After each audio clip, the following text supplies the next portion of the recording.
Okay, so, welcome to PlotFlawless, a movie critiquing channel where we basically talk about whatever we want, movie or TV related, pretty much, right? Or DVD. Well, that covers movies. I mean, if it's on DVD or if it's in the theaters, we will probably talk about it one way. We love Disney films, we love action films, we love basically any film, really. Horrors, not really. Not too many horrors. Not too many horrors, but otherwise, we will probably talk about it. Also, we are big fans of The Walking Dead, so on Sundays after The Walking Dead, we will have a show called Dead Into It. We will talk about the episode that just played. Did you say digging into it? Dead Into It. Oh, okay. Also, the majority of these were probably done without a script because... Like this one. Like this one, because we keep on saying we're going to write it, and then it's time to make the video, so... So it's time to make the video. Pretty much. So, movie of discussion today. An older film. We have a song too, but we're not going to sing it tonight. No, because when... But there's a theme song. There is a theme song. And a disclaimer. Spoiler alert, spoiler alert, spoiler alert. Keep that in mind. Because we are going to spoil every movie. Even if the movie is 10 years old, you can expect spoilers, so please watch the movie. We will put it in the title of the video before you watch the film. So, today's is a at least 10-year-old film. I don't know how old it is. It's got to be more than 10. Way more than 10 years. But it's... One of my personal favorites. Right, which she made me watch, and I do not have any regrets about watching it. It was The Usual Suspects. An amazing film. Kevin Spacey. Kevin Spacey was in it. Benicio del Toro. Benicio del Toro. A lot of people were in this movie. There was the guy from the mob boss from Mask. Right. We don't know. We don't know actors' names. We don't know anything. We're going to mention them as they are from other movies. But David Byrne. David Byrne. Yep. Love him. But yeah, this movie was quite incredible. If you haven't seen it, it's basically where this one cop, I think he's an FBI agent. Special agent. Special agent of some sort. And he's kind of a dick. He's interrogating this cripple, and his name is Verbal, because he has this issue where he always talks, and he just rambles all the time. And he's interrogating him because he's one of the only two survivors of this huge scene involving what's suspected of this cartel deal out of it's someplace in California. It's all the same. It's all the same. It's California coast. There's a boat. Right. That's all you need to really know. Hungarians, Argentinians, just a bunch of crazies. So, the deal is, why is it called The Usual Suspects? There must be a reason. Let's say, okay, well, 5 dudes? It's five dudes, and they are... That's how the movie starts. The movie starts off with these 5 dudes who are all put as suspects for this stealing of an arms truck. Because any one of them could have done it. Because any one of them could have done it, and they were the 5 most likely. They are what? They are the usual suspects. Cheesy? Okay. But yeah, so that's how they get together, and then they decide that, hey, since we're together and we're all pretty much the best criminals that we can get a hold of, we're going to pull off some pretty incredible heists. Unbeknownst to them. Unbeknownst to them, that they're being... That's what they wanted to happen. Right. The people who put it together. Because there's this mysterious character called Kaiser Sosa. Kaiser Sose. Sose, yeah. And I wonder how you spell that. I think it's like S-O-S-E. Kaiser is Kaiser is K-A-I-S-E-R, and that means king in German, in case... The more you know. But yeah, it's... The cool thing is just the gimp. Just, like, I really do believe... So, Kevin Spacey totally pulls it off. He's like this total victim, poor little, crippled Kevin Spacey. Doesn't look like he belongs at all. Everybody just feels sorry for him. Let's all protect him. And complete red herring. Pile of rope. Right? Nobody is in the pile of rope. That's what I thought. I was like, I don't see... Trick. Because trick, the first scene of the movie is you see one of the characters, his name is Dean Keaton, you find out later, because it shows you a scene that happened the night before. But the entire interrogation talks about things up to like 6 weeks before. Or even farther, maybe. Right. But, yeah... what's his name? David Spacey? Kevin Spacey. Kevin Spacey. I keep confusing him with David Spade because the last name's so simple. Which David Spade would have made it very interesting if he'd have played the part. Kevin Spacey. It's just the fact that, obvious spoiler alert, you find out at the very end that his entire story is a lie. Because he's not in a normal interrogation room where there's nothing there. He's in a normal office, a normal PI's office. And his... Not a PI, he's like the police chief or something. Yeah, something like that. I think he's a sergeant. Right. And he has this, like, corkboard wall, bulletin board type wall that has all of these articles and stuff on it. And he actually took everything he could see, which was very fine detail. Like, I mean, there was some small print stuff that he could read on that.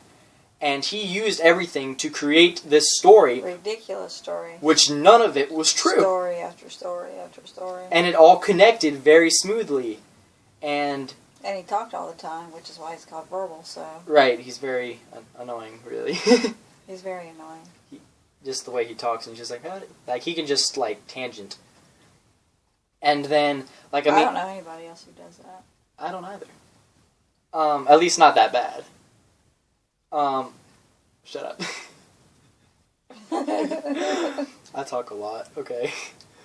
But the cool thing was, like, he lets him go because they just think that he was just a pawn in the whole thing. And the FBI, the special agent dude, wants him to admit that Dean Keaton was Kaiser Soze, who he thought it was, because he's been, like, doing a case on Dean Keaton, like, for the past several years. And he basically almost convinces him to say it, and he's just like, please let me go. And then he's like, yes, I'm sorry, you can go. And then he leaves, and then, like, as he finds out that, like, the certain aspects of his story are on this bulletin board, just happen to be on this bulletin board. Which had previously been behind him. Which had been behind him this whole time. And now he's looking at it. And drops his coffee and breaks the mug. The bottom of the mug had a manufacturer name on it that he used in the story. That was incredible. But, so yeah, Kevin Spacey's character is a gimp. Okay, wait. So, spoiler alert, Right. spoiler alert. Kevin Spacey's character is a gimp, and he also has a screwed up hand. And he's always limping around, and he's actually doing pretty good with some of these jobs, even though he has this gimp. But, like, as, like, he's realizing it's going to Kevin Spacey, who's walking down the street because now that he's been free, and his gimp goes away, and he just becomes a normal person, and you're just kind of like, what? And then you realize the whole story was a lie, and then you're just kind of like, what did I just sit through? I didn't even, like, get a real story. So the movie is a little confusing, actually, to follow as you go along. That's true. You do have to pay attention. If you have any distractions, I mean... And then it all comes together in the last 5 minutes. Yeah, I mean, like, when... Like, in the movies that tell you to silence your phones, there's a reason for that more than bothering everyone else. You could really miss something if you had been, like, on your phone during The Usual Suspects, which I was a little bit. But I'm happy I was able to keep up with it still.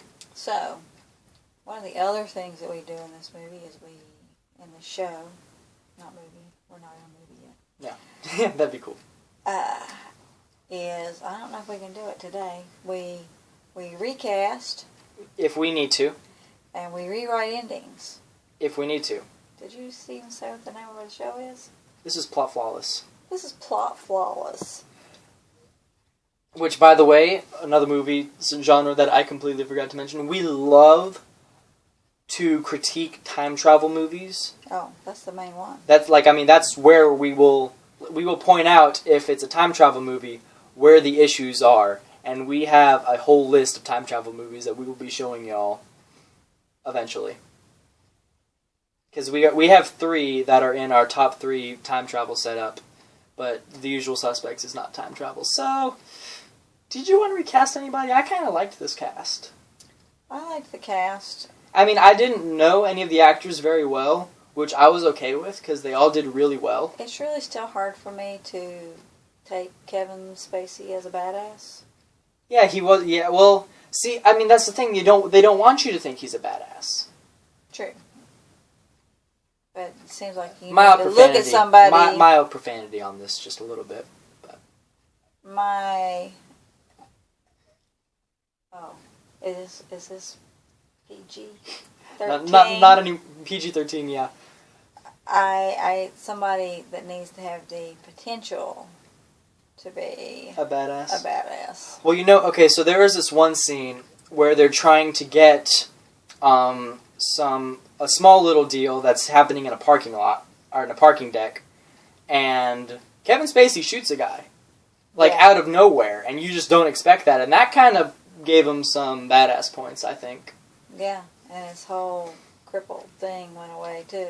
But I could because they were talking about how Kaiser Soze had this, he didn't have people, he didn't have wealth when he started out, but he had the will to do what the other man couldn't, and that's what they said is the key factor.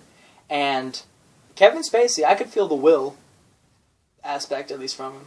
Mm-hmm.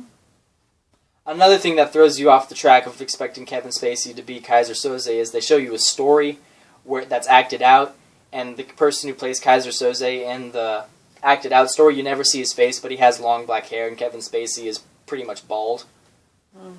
So you kind of Yeah, he takes that receding hairline to a new level. I mean, so his hair is at a point. He's got the widow's peak, yeah. Yeah, and it's way back here. It's kind of funny looking. Yeah. But yeah, this movie was really incredible. It was good. Very good. And if you don't figure out, which I guess is too late now because we're telling you, that if you didn't figure out that Kevin Spacey was not a cripple, then the whole thing is a big surprise. Yeah, which that's another kind of movie that we like. We love surprise ending. Because I figured out, I was honestly 90% sure that he was Kaiser Soze and wasn't a cripple really early in the movie. And I was actually still not disappointed, even though I kind of spoiled the ending for myself, having that assumption since the get-go. I had to stay blank-faced for the whole thing. She didn't do a good job. Yes, I did. Okay. I never said anything. That's the thing. Your tell isn't poker. Okay, if you really want to convince me when I say something, you have to say the opposite if it's true. So when you said... So I'm pretty sure he's a cripple, and I'll know if he's not if you say, he's not. But since you said nothing, you were not denying me. I figured you would think I was just lying. Well, see, you just can't win with me then. It's just not winnable with me. I was going with I said I would say nothing throughout the movie kind of thing. Well, darn it. I have this idea. What do you think about this? What if we start doing this rating of out of thumbs up? Since we only have 4 hands, we could do it out of 4. Do we want to do thumbs up and thumbs down? We need our own little thing. Yeah, I don't know. What's our thing? I don't know. We'll figure that out later. Okay, so for now we're rating it good. Good. Very, very fun movie. Very good. Yes. We have ratings based on style. We'll say if it's fun, if it's good, if it's great. I would not recast. I would not rewrite the ending.